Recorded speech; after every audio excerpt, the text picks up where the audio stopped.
Hi guys, welcome to Visho Info. Salna எப்படி செய்யறதுன்னு பார்க்கலாங்க. வீடியோக்குள்ள போறதுக்கு முன்னாடி நீங்க இன்னும் நம்ம சேனலை சப்ஸ்கிரைப் பண்ணலனா சப்ஸ்கிரைப் பண்ணுங்க. அப்படியே பக்கத்துல இருக்கிற பெல் ஐகானை கிளிக் பண்ணுங்க. அப்பதான் நான் போஸ்ட் பண்ற வீடியோ எல்லாத்தையும் நீங்க உடனே பார்க்கலாம். வீடியோக்குள்ள போலாங்க. பாருங்க வெஜிடபிள் சால்னா செய்ய போறோம். அதுக்கு என்னென்ன தேவைன்னு பார்த்துக்கலாங்க. ஆனா வெஜிடபிள் சால்னான்னு சொல்லிட்டு வெஜிடபிள் இல்லாம தாங்க இப்ப செய்ய போறோம். யூசுவலா சால்னா அப்படினு சொன்னா வெஜிடபிள் சால்னான்னு சொன்னா தான் நிறைய பேருக்கு தெரியும். அதனால அந்த மாதிரி சொன்னங்க. நம்ம வீட்டில் எந்த காய்கறி இல்லாத டயத்தில் இந்த மாதிரி சிம்பிளாக நம்ம செஞ்சுக்கலாங்க. தக்காளி ஒரு 2 தக்காளி கட் பண்ணி வச்சுருக்கேன். ஒரு இந்த சைஸ் வெங்காயம் ஒன்று கட் பண்ணி வச்சுருக்கேன்.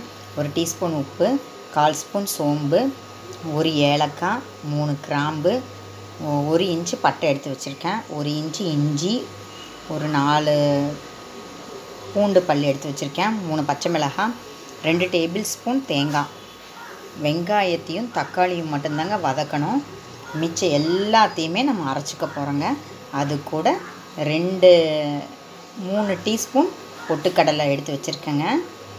இப்போ தக்காளி வெங்காயத்தை தவிர்த்து மிச்சம் எல்லாம் சேர்த்து நைஸாக அரைச்சி எடுத்துக்கலாங்க. அரைச்சதுக்கப்புறம் பார்க்கலாங்க.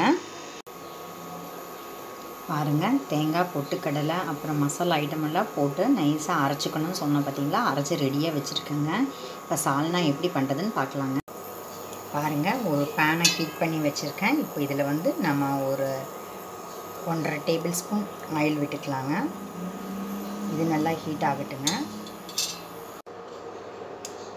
பேன் ஹீட் ஆகிடுச்சுங்க. இப்போ 1/4 ஸ்பூன் கடுகு சேர்த்திக்கலாங்க. கடுகு வெடிக்கட்டுங்க.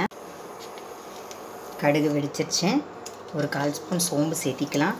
ஆக்சுவலாக அந்த ஹோல் கிராம் மசாலா பட்டை, கிராம்பு, சோம்பு, ஏலக்காய் எல்லாத்தையும் நம்ம இப்போ தாங்க சேர்க்கணும். முழுசாக தான் சேர்க்கணும். எனக்கு முழுசாக சேர்க்க விருப்பம் இல்லை. அதனால் நான் அதையெல்லாம் அரைச்சி சேர்த்துருக்கேங்க. உங்களுக்கு முழுசாக போட்டால் பிடிக்குன்னு நீங்கள் தாராளமாக முழுசாக போட்டுக்கலாங்க.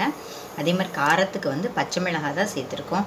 உங்களுக்கு சிகப்பு மிளகாய் பிடிக்கும் அப்படின்னாலும் அரைக்கும்போது சிகப்பு மிளகாய் சேர்த்திக்கோங்க. நான் பச்சை மிளகாய் காரம் போட்டிருக்கேன். உப்பு காரம் செக் பண்ணிக்கோங்க. உப்பு சேர்த்து தானே அரைச்சிருக்கோம். அது பத்தலைன்னா அப்புறம் மறுபடியும் சேர்த்திக்கலாங்க. இப்போ நம்ம கட் பண்ணி வச்சுருக்கிற வெங்காயம் தக்காளியை சேர்த்துக்கலாங்க. இது நல்லா வதக்கிக்கலாங்க. மஞ்சள் தூள் ஒரு 1/4 ஸ்பூன் சேர்த்துக்கலாங்க. இதையும் சேர்த்து இப்போ நல்லா வதக்கிக்கலாங்க. இது ஓரளவுக்கு நல்லா வதங்கினா தாங்க நல்லாயிருக்கும். அப்போ தான் நம்மளோட சால்னாவோட டேஸ்ட்டு செமையாக இருக்குங்க. இதை நல்லா வதக்கிக்கலாங்க. உங்களுக்கு வெஜிடபிள்ஸ் பிடிக்கும் அப்படின்னு நீங்கள் நினச்சிங்கன்னா உங்கள் வீட்டில் இருந்ததுன்னா நீங்கள் தாராளமாக இப்போ போட்டு வதக்கிக்கலாம். இல்லாட்டி குக்கரில் வேக வச்சு கூட சேர்த்துக்கலாங்க. இப்போ என்கிட்ட வெஜிடபிள்ஸ் இல்லாதனால நான் வெங்காயம் தக்காளி மட்டும் சேர்த்து செஞ்சு காமிச்சிருக்கேங்க. இது நல்லா வதங்கட்டுங்க. பாருங்கள், நம்ம சேர்த்த வெங்காயம் தக்காளி நல்லா வதங்கிடுச்சுங்க. இப்போ நம்ம அரைச்சி வச்சு விழுது சேர்த்திக்கலாங்க. கூட நல்லா தண்ணியும் சேர்த்திக்கலாங்க. உடனே கிளறலைன்னா அடி பிடிச்சிக்கோங்க. டக்குன்னு கிளறிடலாங்க. பாருங்கள், 1 கப்பு தண்ணி சேர்த்திக்கலாங்க. தேங்காய் பொட்டுக்கடலை மசாலாவோட பச்சை வாசனை போகணும் இல்லைங்களா, இதனால் நல்லா கொதிக்கட்டுங்க. இந்தளவுக்கு தண்ணி சேர்த்துனா போதுங்க. இப்போ இது நல்லா கொதி வந்ததுக்கப்புறம் பார்க்கலாங்க. நல்லா கொதிச்சாதான் அந்த மசாலா ஸ்மெல் எல்லாம் நம்மளோட சால்னாவில் ஏறுங்க. உப்பு காரம் செக் பண்ணிக்கோங்க. பத்தலைன்னா மிளகாத்தூள் கூட சேர்த்திக்கலாங்க. உப்பு பத்தலைனாலும் சேர்த்திக்கோங்க. இது நல்லா ஒரு கொதி வரட்டுங்க. பாருங்கள், நம்மளோட சால்னா சூப்பராக ரெடி ஆகிடுச்சுங்க. இப்போ இது ஒரு பவுலுக்கு மாற்றிக்கலாங்க. கொத்தமல்லி கருவேப்பிலை இதெல்லாம் உங்களுக்கு பிடிச்சா இப்போ சேர்த்திக்கலாங்க. புதினாவோட ஃப்ளேவர் பிடிக்குன்னா கூட அதை கூட சேர்த்திக்கலாங்க. நல்லா இருக்குங்க. இதை ஒரு பவுலுக்கு மாற்றிக்கலாங்க. பாருங்கள், நம்ம ராகி இடியாப்பத்தோட சால்னாவோட வெங்காயமும் தக்காளியும் சேர்த்து சால்னா ரெடி பண்ணியிருக்கேங்க. அதையும் ஒன்றா சேர்த்து நம்ம சாப்பிட்லாங்க.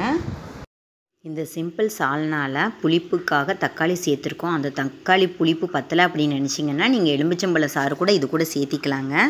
என்னங்க, இந்த வீடியோ உங்களுக்கு பிடிச்சிருந்தா லைக் பண்ணுங்கள், ஷேர் பண்ணுங்கள், கமெண்ட் பண்ணுங்கள். ஞாபகமாக சப்ஸ்கிரைப் பண்ணுங்கள். ஓகே, பாய்.